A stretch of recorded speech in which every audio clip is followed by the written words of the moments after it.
Good morning on what is a cool, bright and sunny day. It is Friday the 26th of August. I've got a nice hot cup of tea.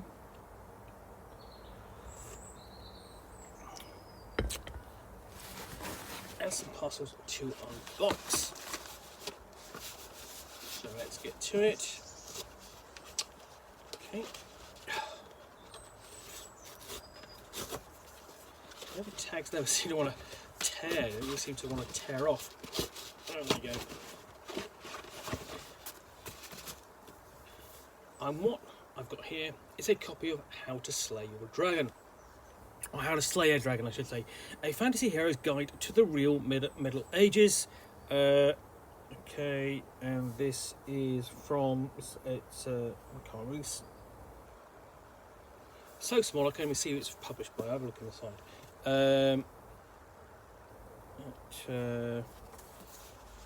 Look. Tiller Press. And I have a copy of this thanks to sort of suggestion from Dr. Griff, so thank you, Dr. Griff. And so, grab your magic sword and take the place of your favourite fantasy character with this fun and historically accurate how-to guide to completing epic quests. What should you ask a magic mirror? How do you outwit a genie?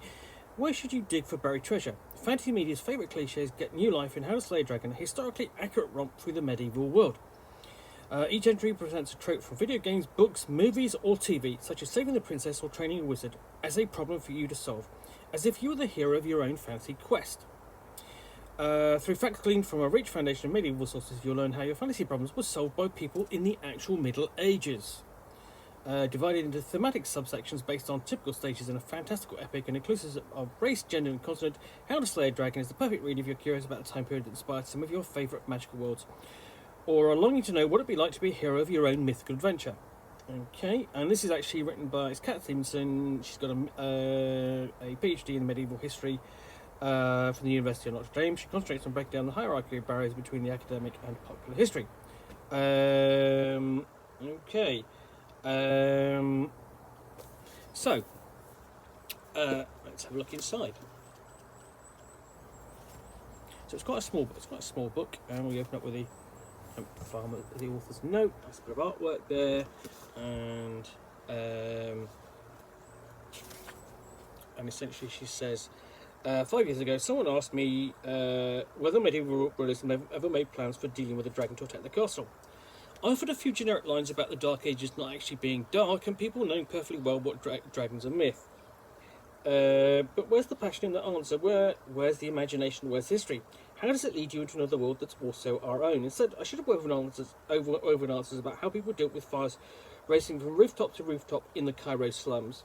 Or imagine Londoners trying to fight air pollution. I spent the 5 years regretting my response to that day.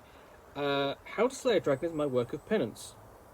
So that's an interesting setup for the book. Talking about how to dig, basically how you approach slaying a dragon, rescuing a princess, etc. in the medieval period, and drawing from history. So first we've got basically the places you've always wished to go, and this is talking about the geography of the medieval ages. And basically it introduces the medieval world to you generally as a casual reader. I mean, obviously, it's history. You've picked up quite a lot of information over the years, whether through your gaming, through your reading. Some of it, essentially, not necessarily accurate, but inspired by myth and story and so on, and whatever's convenient to fit in your game of choice, I suppose. But here the author goes back to the source and looks at it again as inspiration for gaming, and drawing directly from the sources. So preparing for your quest, how to find the chosen one. Essentially, how to find the one that will save us all. So we're dealing with fate and fighting it. It's one, visions from the gods. Fate and fighting it. 2, fortune telling. fatal fighting it. 3, ancient verse. What is the source of your prophecy? I what's determining that you should go and find the chosen one. And then how to not marry the prince is what's the consequences of your actions? Do you get do you come back and say marry the prince or not? How to find your mentor.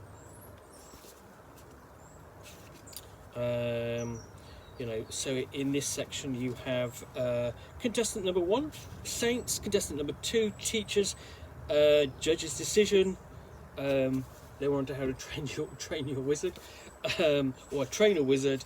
So how to dress for fighting evil. Most people go, all right, I'm going to put some armor on. That's it. What else do I need? That gives me my armor class or my armor points or whatever. So, for example, in sections, yes, the Middle Ages offer you good guidance. Followed by, no, the Middle Ages do not give you good advice. So you sort of even have conflicting advice within this chapter. And then, at the inn, how to find an inn, how you'll find an inn, what you'll find at the inn, who you'll find. This is sort of like interesting. Sort of like you look at how just incredibly mundane that is. But still, it's not how we lived. It's not how we live, so we don't know. And this is this section. How to put up with the bard. The bard is always kind of the butt of the joke when it comes to sort of fantasy, fiction or and their depictions and so on. They're really annoying. They sing a lot, and they get in the way. So how to do it? Strategy 1: be deaf. Strategy 2: bide your time. Strategy 3: get rich. Replacement for strategy 3: cuddle with their pets. Replacement for strategy 3: learn to sing. Be the bard. Make everyone else put up with you. How to beat the cheats. So these are all encounters you can have at the inn, but it would be applicable elsewhere. How to flirt with the barmaid. How to win the bar fight. Some of this I can actually find. There's a role-playing game called setting for Dungeons and Dragons 5th edition called Brancalonia, which I thoroughly recommend. I've done an unboxing, done a review. That's set later. It's more Renaissance, but there's so much in here, that would be really good information for that. And so, how to win the bar fight? You've got a list of sort of like sample bar fights, whether London December 1323 or March 1301, Oxford 1306, Munich 1513. How to escape the inn. Now that's more perfect for Brancalonia because in Brancalonia the characters tend to get involved in brawls and so on and get thrown out of inns. So on the road, on the literal road. So it's all a bit plain and in terms of its layout and organisation, but it's quite short chapters. So how to travel, and that's only accounts to just over 1, 2, 3, 4, just over 4 pages before we get on to how to stay clean and when, not if, bandits attack your party. How to cross a cursed swamp. This is such a fun book, such a full of sort of like, well, how did they do it? How to befriend the enchanted forest. I look forward to the day. Essentially, the players picked this up, okay, and gone, right, this is interesting to read. and playing a game and becomes across an enchanted forest, and is sort of like, how do I do this? Well, hold on a minute, I read this in this book, and just sort of like almost thwarts the thwarts the GM in the process. For example, how to befriend the enchanted forest. Strategy 1, be impressed by it. Strategy 2, expand it. Strategy 3, publicise it. Strategy 4, maintain it. How to cross the barren wastes. You're going on a long trek, of course you've got barren wastes. Hazards along the way. And of course, how to slay the dragon. How to tame the dragon, because slaying it is always an option. How to survive an attack, survive a sea monster attack. How not to get eaten. This is such fun. This is such a fun book. There's this obvious sense of humour here.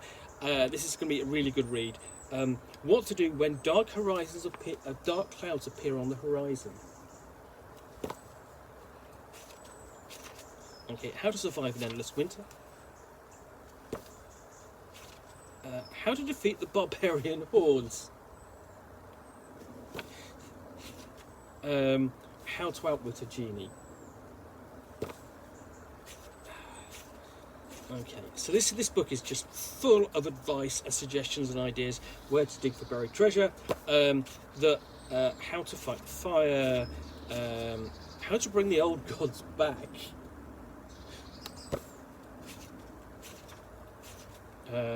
winning the war, how to light the beacons, how to save the princess. It's just me going with this sort of like, so many examples. The princess saves herself. How to steal the crown. Reaping your reward. How to win the princess. How to be married to the prince. And how to feast like a king.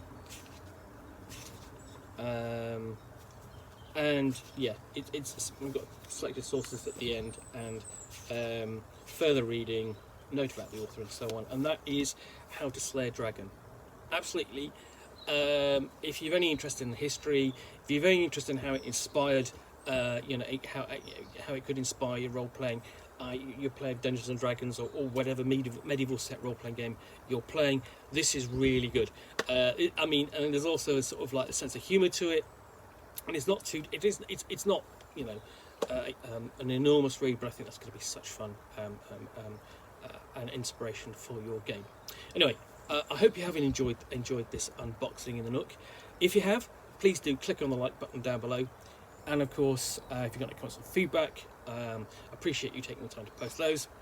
And lastly, if you want to be alerted to yet more unboxings in the Nook, where you'll see me with a parcel, and a book or game which I will unbox and chat about to the best extent of my knowledge for roughly 10 minutes or so, all of course accompanied by a nice hot cup of tea,